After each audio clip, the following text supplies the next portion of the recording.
नमस्कार दर्शकों, MP social India news में आपका स्वागत है। हम आपको लिए चलते हैं आज की ताजा खबरों की ओर।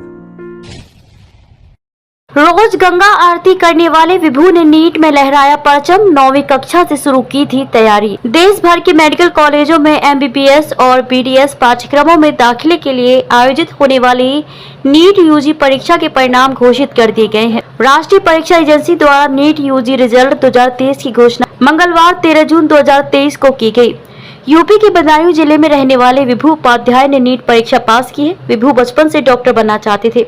इसके लिए उन्होंने 9वीं कक्षा से ही तैयारियां शुरू कर दी थी। खास बात यह है कि विभू लंबे समय से गंगा आरती भी करते हैं और आगे भी इसे जारी रखने की बात कही है। नीट यूजी परीक्षा के परिणाम घोषित। देश भर के मेडिकल कॉलेजों में एमबीबीएस और बीडीएस पाठ्यक्रमों में दाखिले के लिए आयोजित होने वाली नीट यूजी परीक्षा के परिणाम घोषित कर दिए गए हैं। राष्ट्रीय परीक्षा एजेंसी द्वारा नीट यूजी रिजल्ट 2023 की घोषणा मंगलवार 13 जून 2023 को की गई। नियमित रूप से गंगा आरती करते हैं बदायूं के विभू। यूपी के बदायूं के रहने वाले विभू उपाध्याय ने भी नीट परीक्षा पास की है। विभू नियमित रूप से गंगा आरती करते हैं। विभू ने कहा कि मैं हमेशा से डॉक्टर बनना चाहता था। मैंने 9वीं क्लास में नीट की तैयारी शुरू की थी, इसलिए मेरे लिए परीक्षा में सफल होना आसान था। मैं 2019 से गंगा आरती कर रहा हूँ। जब भी समय मिलता है मैं आरती करने जाता हूँ और आगे भी करता रहूंगा। टॉप पर है यूपी, दूसरे नंबर पर महाराष्ट्र। नीट यूजी परीक्षा में उत्तर प्रदेश के छात्र छात्राओं ने शानदार प्रदर्शन किया है।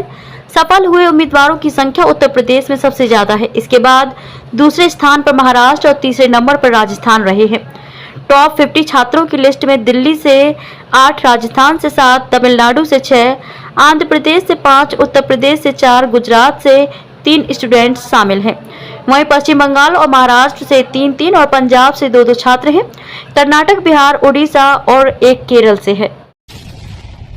महिला सूबेदार के डीएसपी बनने की कहानी। मेंस के लिए 18 महीने शादी रोकी, दौरा हो या चुनाव, ड्यूटी से 2 दिन पहले ही नोट्स बनाकर रखती थी। मध्य प्रदेश लोक सेवा आयोग की राज्य स्तरीय चयन परीक्षा के परिणाम घोषित हो गए हैं, जिसमें धार पुलिस विभाग में पदस्थ सूबेदार मयूरी जोग का चयन डीएसपी के पद पर हुआ है। राज्य पुलिस सेवा उप पुलिस अधीक्षक के लिए कुल 12 पदों पर यह भर्ती हुई है। इसमें 4 पद महिलाओं के लिए आरक्षित थे।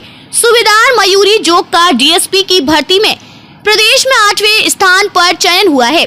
परिणाम आने के बाद शनिवार को धार पुलिस लाइन में सूबेदार जोग का सम्मान रक्षित निरीक्षक कार्यालय में आरआई पुरुषोत्तम विश्रोही समेत पुलिस कर्मियों ने किया। एसपी मनोज कुमार सिंह ने भी महिला सूबेदार की इस उपलब्धि पर प्रसन्नता जाहिर करते हुए उन्हें शुभकामनाएं दी। पहली बार में ही सूबेदार के लिए चुनी गई। सूबेदार से डीएसपी पद पर चयन होने के बाद सूबेदार मयूरी जोग कहती हैं, मैं 5 साल से इसके लिए प्रयासरत थी। यकीन नहीं हो रहा कि रिजल्ट आ गया है। मैं मूलभूत इंदौर जिले की रहने वाली हूँ। पूरा परिवार आज भी इंदौर में ही निवास कर रहा है। धार पुलिस लाइन में नौकरी के साथ शासकीय आवास उन्हें मिला है, जिसमें वे निवास करती हैं। जोग ने बताया कि इंदौर से गुजराती स्कूल से उन्होंने स्कूली शिक्षा प्राप्त की है। इसके बाद इंदौर की ही होलकर साइंस से बीएससी की पढ़ाई पूरी की। वर्ष 2016 में सूबेदार की भर्ती निकली। उन्होंने भी उस एग्जाम में भाग लिया।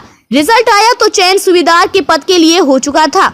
उस समय महिला सूबेदारों में मयूरी प्रदेश में प्रथम स्थान पर रही थी। वे बताती हैं कि वर्ष 2018 से वे धार में ही पदस्थ है। पिता ने सपना देखा, बेटी ने किया पूरा। सूबेदार मयूरी बताती हैं कि पिता ओम प्रकाश जो होमगार्ड में पदस्थ हैं। अभी वे इंदौर कमिश्नर कार्यालय में हैं। पिता की इच्छा पुलिस विभाग में नौकरी करने की थी, लेकिन पारिवारिक जिम्मेदारियों के कारण होमगार्ड से आगे नहीं बढ़ पाए। मयूरी कहती है, बचपन से ही पिता को वर्दी में देखा। इसके बाद मामा एएसआई बने तो घर पर एक अलग ही अनुशासन देखने को मिला। ये सब देखकर मैंने तय किया कि पुलिस विभाग में ही नौकरी करूंगी। पिता की इच्छाओं को पूरा करने के लिए कॉलेज टाइम से ही प्रतियोगी परीक्षाओं को लेकर तैयारी शुरू कर दी। पुलिस के साथ ही मैं बैंकिंग की भी तैयारी कर रही थी। इसी बीच अचानक से एक दिन पता चला कि सूबेदार की भर्ती निकली है। इसके बाद मैंने सब कुछ छोड़कर पूरा ध्यान सूबेदार के एग्जाम को क्लियर करने में लगा दिया। कोचिंग नहीं की, अपने नोट्स बनाए। मयूरी कहती हैं कि सूबेदार पद के लिए तैयारी करते समय भी कोचिंग क्लासेस ज्वाइन नहीं की। इंदौर पर एक इंस्टीट्यूट पर जरूर मॉक इंटरव्यू दिया था, लेकिन इसके बाद घर से ही तैयारी शुरू की। इसके लिए फोटोकॉपी की दुकानों पर मिलने वाले अलग अलग कोचिंग के नोट्स की मदद पढ़ाई में ली। सूबेदार के बाद जब डीएसपी के लिए पढ़ाई शुरू की, तब साथ ही सूबेदार जो तैयारी कर रहे थे वे जो नोट्स लेकर आए थे उनके ही नोट्स का उपयोग करके स्वयं के नोट्स बना लिया करती थी। इस तरह से बगैर कोचिंग सुविधा से लेकर डीएसपी तक की पढ़ाई खुद ही की मेहनत से पूरी की। वे कहती हैं स्वयं के आत्मविश्वास से सफलता की सीढ़ियों तक पहुंचा जा सकता है। सॉरी सर, मैं स्पेशल कैटेगरी से नहीं हूँ। आईएएस में सिलेक्ट होने वाले सूरज तिवारी ने क्यों दिया ऐसा जवाब? कोशिश करने वालों की हार नहीं होती। हरिवंश राय बच्चन की पंक्तियों को यूपीएससी परीक्षा में अपनी सफलता का परचम लहराने वाले सूरज तिवारी ने सच कर दिया है।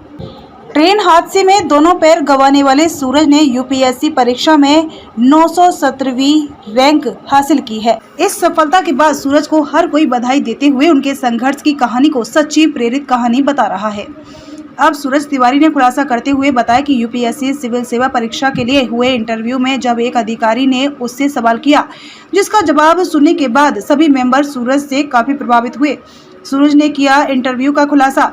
मैनपुरी के रहने वाले सूरज तिवारी ने सिविल सेवा परीक्षा में सफलता हासिल करने के बाद एक इंटरव्यू में इस बात का खुलासा किया है। उन्होंने एक इंटरव्यू में बताया कि जब वह यूपीएससी परीक्षा के दौरान इंटरव्यू दे रहे थे तो एक अधिकारी ने उनसे पूछा कि वह एक स्पेशल कैटेगरी से आते हैं और आने वाले दिनों में वह अपनी कैटेगरी के लोगों के लिए किसी तरह की स्कीम बनाना चाहेंगे।